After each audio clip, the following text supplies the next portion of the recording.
तो नमस्कार दोस्तों, वापस से स्वागत है आप सभी का एक और नई वीडियो में नए इन्फॉर्मेशन के साथ। यदि दोस्तों आप भी अपने घरों में करेले के पौधे लगाए हैं और कुछ इसी साइज में इसी मात्रा में फल चाहते हैं तो ये वीडियो को अंत तक ज़रूर देखिए ताकि जो भी इन्फॉर्मेशन है आप उसको मिस ना कर सके और जो बताए गए उपायों को करके दोस्तों आप भी अपने प्लांट में बेहतर ग्रोथ लेकर उनमें बहुत जल्दी और बहुत ज़्यादा मात्रा में फल फूल ले सकते हैं। तो यहाँ पर आप जो करेले का पौधा देख रहे हैं दोस्तों, ये लगभग 1 मंथ के आसपास हो चुका है और इनका जो ग्रोथ है अभी हमें अच्छा खासा दिखाई दे रहा है। देख सकते हैं इनकी पत्तियाँ कितनी गहरे और हरे रंग की है। साथ में इनकी पत्तियों का आप साइज़ भी देख सकते हैं दोस्तों। यदि आप जो नॉर्मल करेले का पौधा देखते हैं उनकी पत्तियाँ थोड़ा सा सिकुड़न होती है, लेकिन ये जो करेले का पौधा है ये बहुत अच्छी कंडीशन में है। साथ में ये जो प्लांट की संख्या है वो फ़िलहाल एक ही प्लांट है और उसके बावजूद भी दोस्तों इनमें इतने अच्छे ब्रांचेस निकले हुए हैं। आप देख सकते हैं लगभग एक पौधे से 4 से 5 ब्रांचेस निकले हैं। इसका मतलब ये है दोस्तों कि जो पौधे का कंडीशन है वो काफ़ी अच्छा है और ये दोस्तों अभी ग्रोथ की स्थिति में है। इनमें अभी किसी भी प्रकार का हमें कोई समस्या देखने को नहीं मिल रहा है। सभी जो इनके ब्रांचेस है लगभग 4 से 5 ब्रांचेस वो अच्छे कंडीशन में हैं और अच्छे ग्रोथ में हैं। इनकी जो ऊपरी सिरा होती है दोस्तों उनमें कली आ गई है। हमारे यहाँ कली बोलते हैं, जो कि एक धागे के आकार की होती है और वो जाके किसी पौधे या किसी अन्य चीज़ों को पकड़कर अपना ग्रोथ लेती है, तो उनमें वो भी हमें देखने को मिल रहा है। और ओवरऑल देखें तो बहुत ही अच्छी कंडीशन करेले का पौधे का हमें दिख रहा है। तो हमने पिछले वीडियो में आपको एक फर्टिलाइज़र बताया था और इस पौधे में डाल के भी बताया था। तो आज हम फिर से दोस्तों एक नया खाद, एक नया फर्टिलाइज़र के विषय में जानकारी देंगे, जिसको डालते ही दोस्तों आपके करेले का पौधा फल और फूल से भर जाएगा। क्योंकि यदि आपका भी पौधा के जो करेले का पौधा है कुछ इसी साइज में है दोस्तों, लगभग 1 मंथ से 1.5 मंथ के आसपास में है, तो जैसे ही हम जो फर्टिलाइज़र खाद बता रहे हैं उसको डालते हैं दोस्तों, तो आपका पौधा बहुत तेज़ी से फल देने शुरू कर देंगे। और इस समय दोस्तों जो करेले के पौधे को बहुत ज़्यादा देखा जाए तो पोषक तत्वों की आवश्यकता होती है। यदि आप इस समय कंजूसी करते हैं तो आपके हो सकता है जो प्लांट है उसका ग्रोथ ना हो और फल फूल आते हैं उनकी साइज़ बहुत ही कम हो, मतलब जो फल का एक्चुअल ग्रोथ होना चाहिए वो आपको दिखाई नहीं देगा।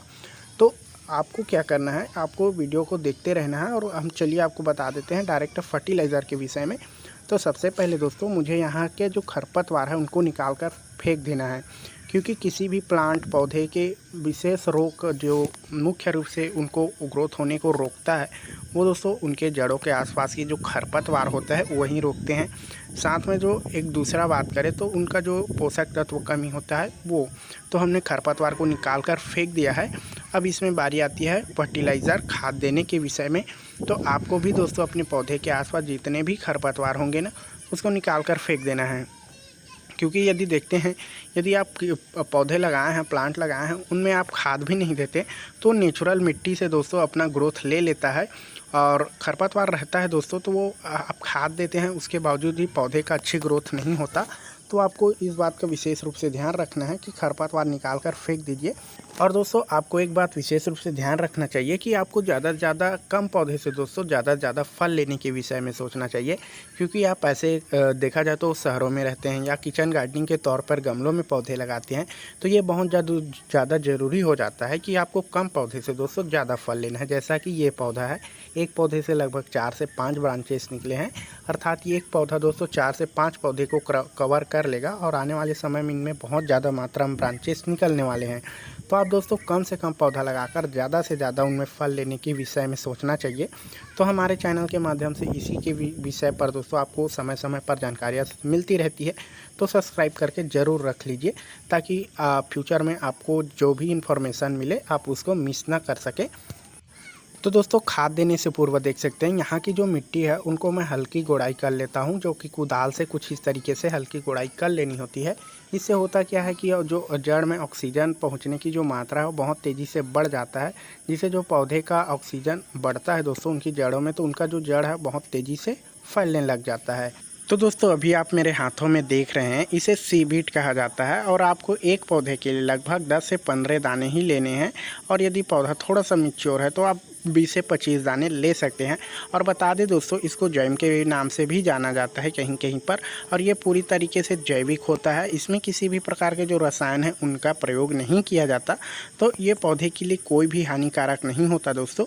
आप चाहें तो इसे पीस कर, और इस पीसने के बाद आप दोस्तों लगभग आधा से 1 लीटर पानी में मिलाकर भी दे सकते हैं यदि आपका जो पौधा सूखा है तो। यदि पौधा थोड़ा सा गीला है दोस्तों, तो आप इसके कुछ इसी तरीके से खड़ा खड़ा दे दीजिए। और ये गोल साइज के कुछ इसी साइज के होते हैं, तो इनके जड़ों के आसपास आपको दाने को बिखेर देना है।